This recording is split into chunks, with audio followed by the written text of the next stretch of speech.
우리 함께 한 목소리로 함께 읽죠. 시작. 게으른 사람아, 개미에게 가서 그들이 사는 것을 살펴보고 지혜를 얻어라. 개미는 우두머리도 없고 지휘관도 없고 통치자도 없지만 여름 동안 양식을 마련하고 추수 때에 먹이를 모아둔다. 게으른 사람아, 언제까지 누워 있으려느냐? 언제 잠에서 깨어 일어나려느냐?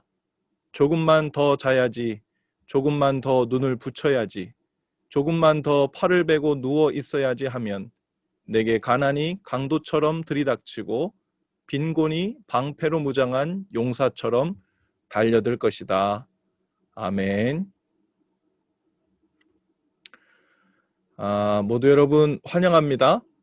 그리고 이 아침에 좀 더 자자, 좀 더 졸자 할 수 있었는데 네, 팔을 베고 좀 더 눕자 할 수 있었는데 이 아침에 승리하시고 이 자리에 오시게 된 거 축하드리고 잘하셨습니다.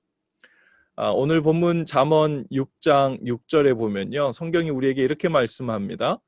게으른 자여 개미에게로 가서 그 하는 것을 보고 지혜를 얻으라. 이게 무슨 말씀입니까? 게으른 사람은 개미만 못하다는 얘기죠. 그렇죠? 개미만 못하다는 얘기예요. 그러면 이 게으른 자가 누군가, 이게 사전에 보니까요, 이런 의미가 있어요.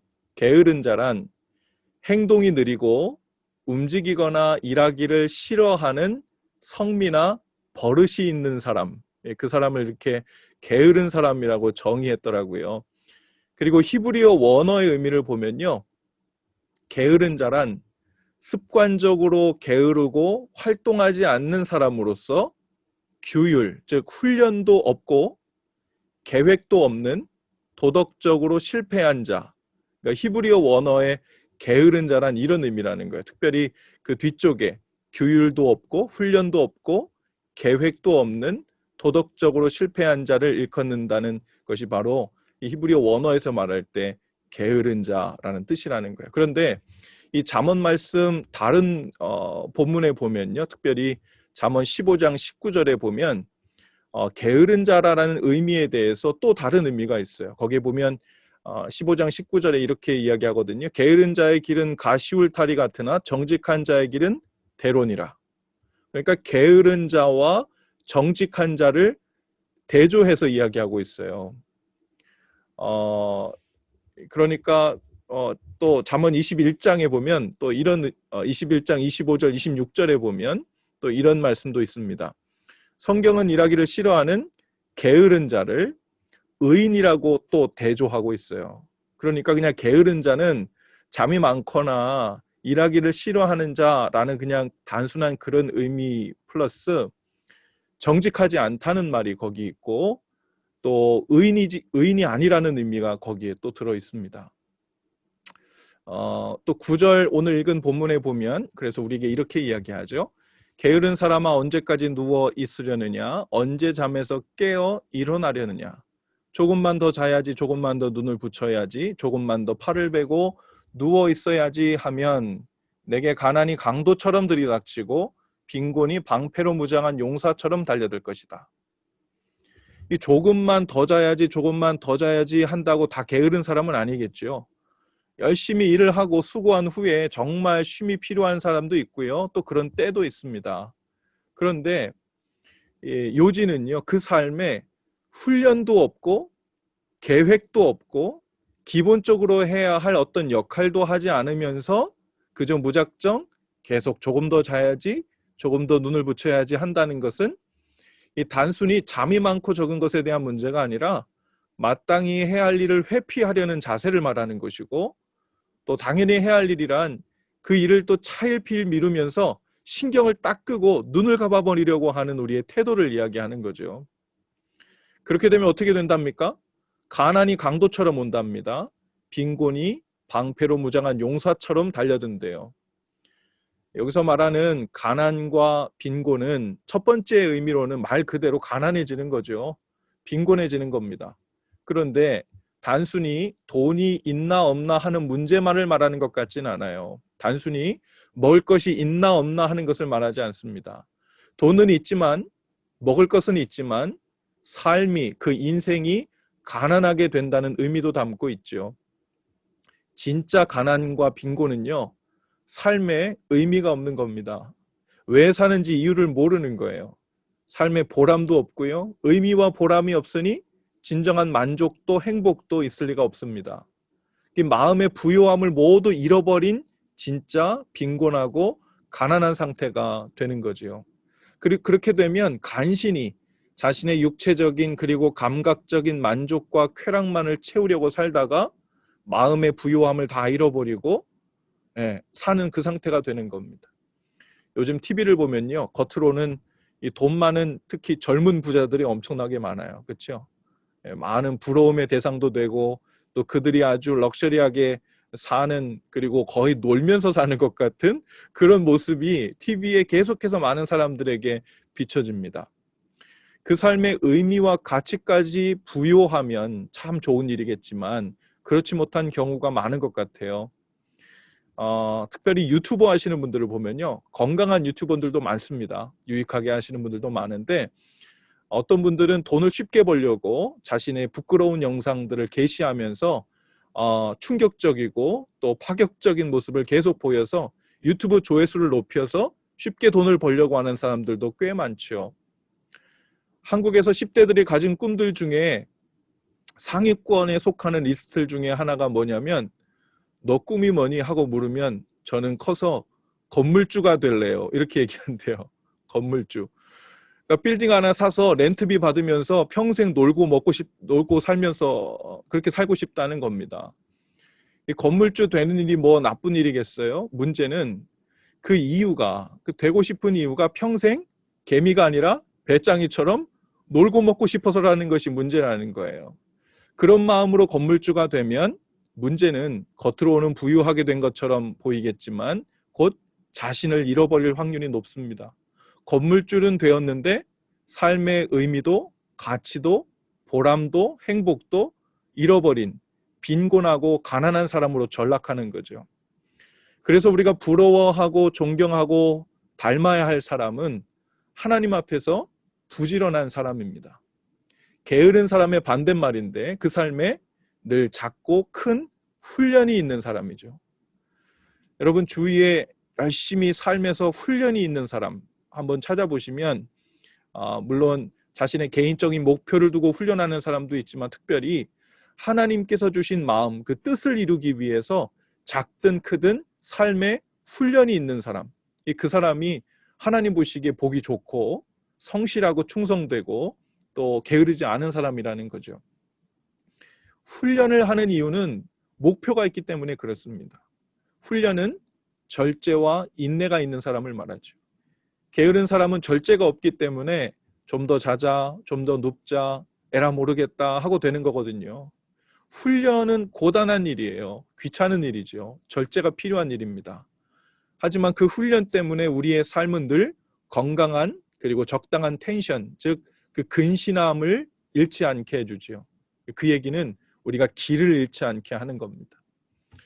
또 계획이 있는 사람, 달리 말하면 주님 안에서 비전이 있는 사람 되기를 축복합니다. 비전이라는 말은요, 우리가 오해하면 안 되는데 나의 비전, 나의 꿈 이렇게 얘기하지 않고요. 우리 전번에 찬양 중에 그런 찬양이 있잖아요. 하나님의 꿈이 나의 비전이 되고, 우리가 비전이라고 할 때는 하나님의 뜻이 어디 있는가를 찾아서 그것을 나의 소원으로 삼는 거, 그게 비전이 되는 거죠. 그냥 내가 되고 싶은 원대한 꿈을 비전이라 그러는 것이 아니고, 그건 세상 사람들, 하나님을 알지 못하는 사람들이 무조건 훌륭한 사람 되고 큰 사람 되고 높은 자리에 가고 부유한 사람 되고자 한다는 그런 꿈을 이야기하는데, 우리 믿는 사람들은 그것을 비전이라고 이야기하지 않습니다. 나를 향해 갖고 계신 하나님의 꿈, 하나님의 뜻, 그 뜻을 나의 꿈으로 삼을 때 그것이 우리의 비전이 되죠. 하나님의 뜻을 나의 비전으로 삼은 사람은요, 무엇이 되겠다, 무엇을 갖겠다 하는 형식의 비전을 갖지 않습니다. 하나님의 뜻이 무엇이니 내가 무엇을 하며 어떻게 쓰임 받으며 살면 좋겠다라는 것이 비전이 되죠. 무엇을 만들어서 혹은 우리에게 하나님이 무엇을 주어서 그 일을 하게 하시든 그것은 하나님의 몫입니다. 하지만 하나님 앞에서 이렇게 쓰임 받으며 하나님의 뜻을 이루며 살면 좋겠다라는 것이 이루어지면 그것이 하나님 앞에서 만족이 되고 행복이 되는 거예요.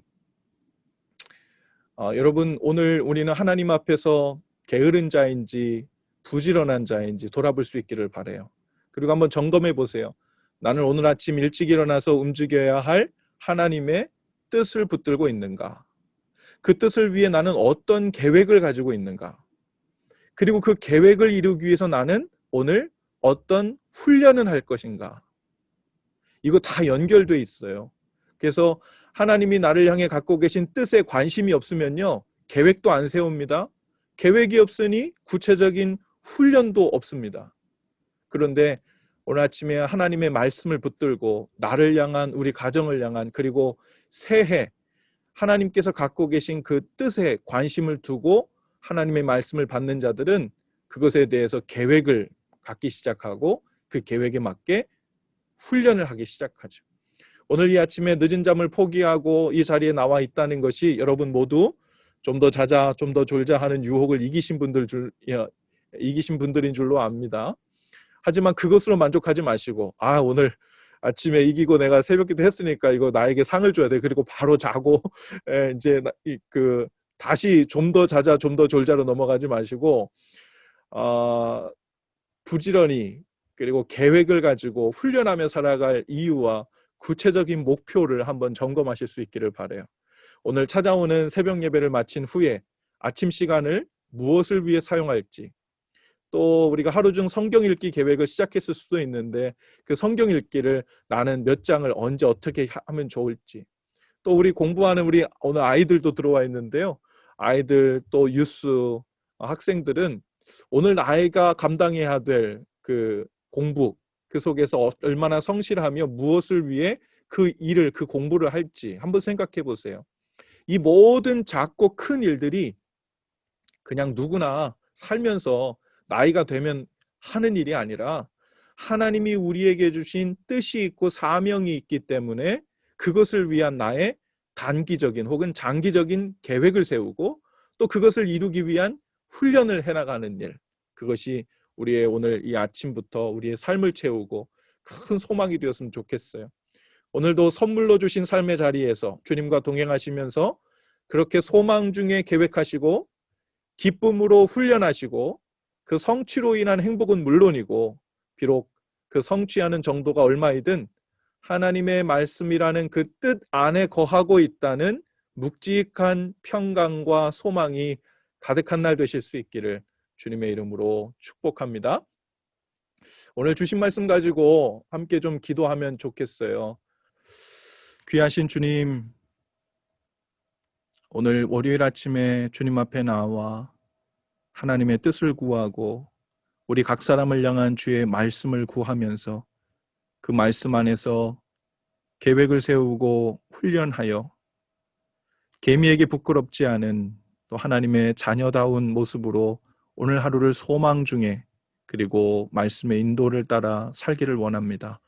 우리 사랑하는 자녀들 이 아침부터 깨어 주님 말씀 앞에 앉았습니다. 얼마나 복되고 주님 보시기 아름다운지요. 우리 아이들 한 사람 한 사람 주님 축복하시고 은혜 주시고 지혜를 주셔서 오늘 하루 공부하는 동안에도 하나님의 은혜가, 하나님의 평강이 임하게 하시고 또 주님께서 불어넣어 주시는 하나님의 뜻이 저들의 비전이 되는 은혜를 허락하여 주시옵소서.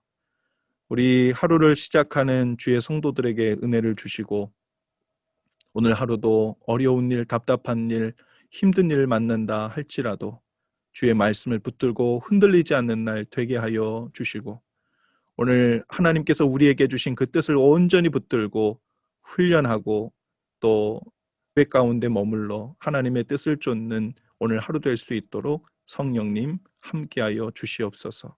오늘 이 아침에 우리 예배를 받으신 주님께 감사와 영광 올려드리고 예수님의 이름으로 기도하옵나이다. 아멘.